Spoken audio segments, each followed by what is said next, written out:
Baik, bismillahirrahmanirrahim. Assalamualaikum warahmatullahi wabarakatuh. Perkenalkan, nama saya Rizkolo Fadilah dari program studi pendidikan bahasa Arab dari kelas 3C. Di sini saya akan menjelaskan beberapa hal tentang ilmu aswad. Ilmu aswad, seperti yang kita ketahui, berasal dari kata saut atau yang berarti suara. Nah, ilmu aswad juga adalah cabang ilmu bahasa yang membahas bunyi. Biasa mungkin kita sebut pada zaman dahulu itu atau pada dulu itu ilmu tajwid. Nah, seperti itu. Ilmu aswad pula dibagi menjadi dua. Itu ada fonetik dan fonologi. Dan ulama sekarang mungkin menyebutnya itu ilmu fonetik, yang satunya lagi itu fonemik. Nah, untuk fonetik, apa itu ilmu fonetik atau ya ilmu fonetik? Fonetik itu adalah ilmu yang menyelidiki bunyi bahasa tanpa melihat fungsi bunyi itu sebagai pembeda makna atau tidak dalam suatu bahasa. Nah, fonetik pula diklasifikasikan menjadi 3 cabang. Yang pertama itu fonetik artikulatoris. Nah, apa itu? Yaitu cabang fonetik yang mempelajari tentang mekanisme alat-alat bicara manusia yang bekerja dalam menghasilkan bunyi bahasa, serta bagaimana bunyi bahasa itu diklasifikasikan. Ada pula yang kedua yaitu fonetik akustik. Apa itu fonetik akustik? Ia adalah cabang fonetik yang mempelajari bunyi bahasa dari segi bunyi sebagai gejala fisik. Nah, dalam cabang ini juga ada beberapa yang harus kita perhatikan ya, yaitu yang pertama frekuensi atau titanida, yang kedua ada pula amplitudo, yang ketiga resonansi. Nah, seperti itu. Dan yang ketiga ada fonetik audiotoris, yaitu cabang fonetik yang mempelajari bunyi bahasa ketika bunyi tersebut sampai ke telinga pendengar, baik dari segi psikologi maupun jiwa. Nah, seperti itu. Ada pula fonemik, yaitu cabang studi fonologi yang mempelajari bunyi bahasa dengan memperhatikan bunyi bahasa tersebut sebagai pembeda makna. Nah, jadi kalau fonemik ini sebagai fungsinya itu sebagai pembeda arti ya. Oke.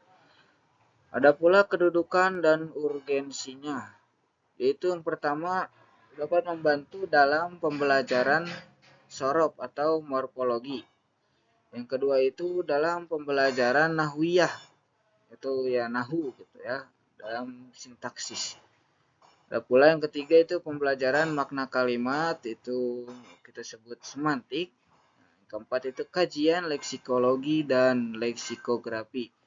Itu ilmu pembuatan muajab ya, biasanya seperti itu.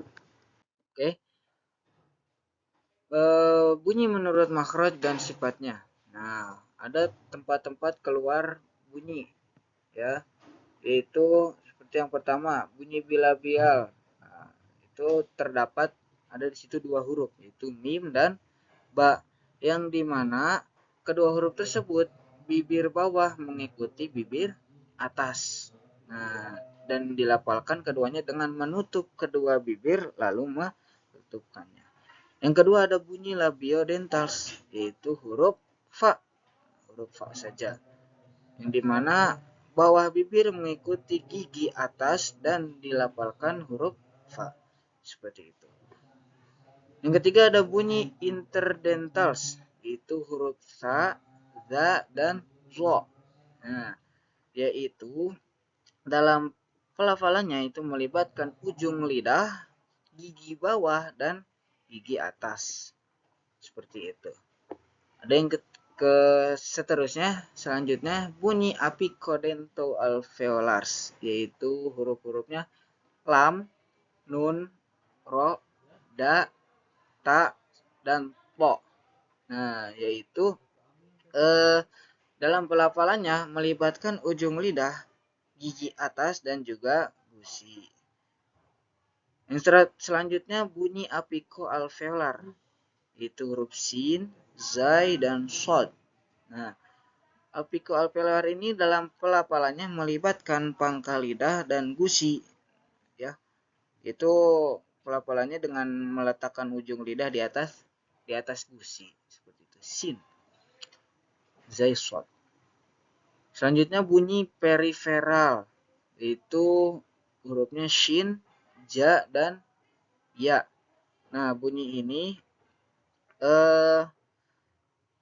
dalam pengucapannya itu menggabungkan ujung lidah depan bagian dalam mulut. Nah, dan ucapkanlah menghubungkan ujung lidah dengan langit-langit keras, itu di ujung lidah menyentuh langit-langit, ya. Seperti itu. Ada pula bunyi moderasi, yaitu huruf ain saja, ya, yang dimana tengah lidah mengikuti bagian mulut dan ucap. Nah, seperti itu. Bunyi sternum, huruf-hurufnya yaitu waw, ba, dan mim. Nah, itu pangkal lidah mengikuti langit-langit, ya. Ya, seperti ba, wa, mim, seperti itu. Ada pula bunyi sternum ovular. Kalau bunyi sternum ovular itu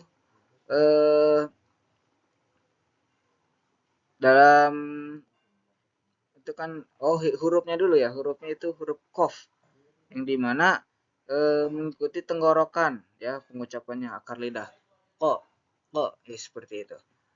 Bunyi lingkaran dering, gho dan kho. Nah, yang dimana akar lidah mengikuti tenggorokan dan mengucapkan keduanya. Nah, seperti itu. Untuk yang terakhir itu bunyi kerongkongan. Itu dari kerongkongan, ya, itu huruf ain, huruf dan h, itu dari kerongkongan, ya. Seperti itu. Kita lanjut ke alat ucap. Nah, alat ucap adalah istilah yang merujuk pada perangkat manusia yang terdapat di antara dua bibir paru dan dua paru-paru yang berkontribusi sehingga menyebabkan terbentuknya suara. Ya, alat ucap itu organ-organ alat-alat, ya, alat untuk bisa mengucapkan bunyi, bisa mengeluarkan bunyi atau suara. Nah, organ-organnya dapat kita lihat, ya. Itu ada paru-paru mungkin, ya, yang paling ini tuh, ya. Paru-paru, pipa udara, tenggorokan, rongga di atas kerongkongan, ada pula lidah, langit-langit mulut, gigi, dan juga bibir. Nah, itulah organ-organ bicara.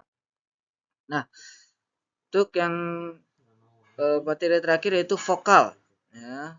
Pengertian vokal, suara yang dihasilkan tanpa hambatan atau aliran udara yang signifikan di alat bicara. Ya, jadi seperti itu. Untuk jenis vokal dapat kita lihat dari posisi lidah, bagaimana lidahnya, ketinggian lidah yang menyentuh langit-langit, dan juga bentuk bibir, apakah bentuknya itu biasa atau membentuk O mungkin, dan lain-lain. Fungsi vokal yaitu perubah makna kalimat atau perbedaan suara yang merupakan makna. Nah, sini ada harokat vokal, ya. Dalam linguistik Arab, yaitu bunyi-bunyi yang dihasilkan ketika aliran udara dari paru-paru lewat alat ucap tanpa halangan signifikan. Yaitu yang dimana sehingga menghasilkan getaran suara yang terbuka. Nah, huruf vokal pula ada yang pendek, ada yang panjang. Kalau yang pendek itu seperti fathah, yang biasa, ya, fathah, domah, dan kasroh. Ada pula vokal panjang, yaitu alif mad setelah fathah, waw mad setelah domah, dan ya mad setelah kasroh. Ada pula fungsi harokat vokal.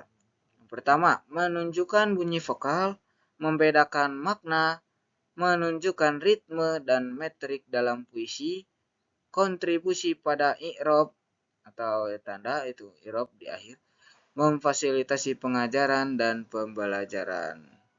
Mungkin sekian yang dapat saya sampaikan dalam materi ilmu aswad ini. Mohon maaf apabila banyak kesalahan dan salah pengucapan. Mungkin sekian dari saya. Akhirul kalam. Wassalamualaikum warahmatullahi wabarakatuh.